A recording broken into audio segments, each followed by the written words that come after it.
юнацтва, табе здаецца, што ты выключная, што ты самая разумная, мудрая, непадобная на ўсіх, і жаданні ў цябе недасягальныя.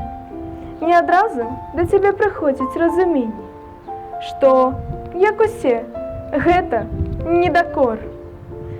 Мудрасць, разумнасць і чалавечая вартасць якраз у тым, каб раўняцца на ўсіх, на людзей, на калектыў, на чалавецтва.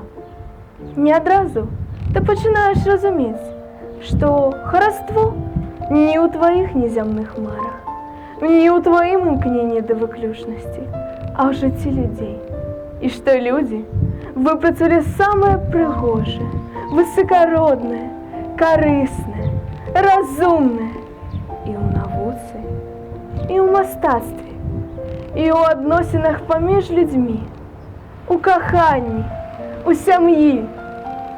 З разумення гэтых надзвычай простых ісцін і пачынаецца твая сапраўдная сталасць, юнак.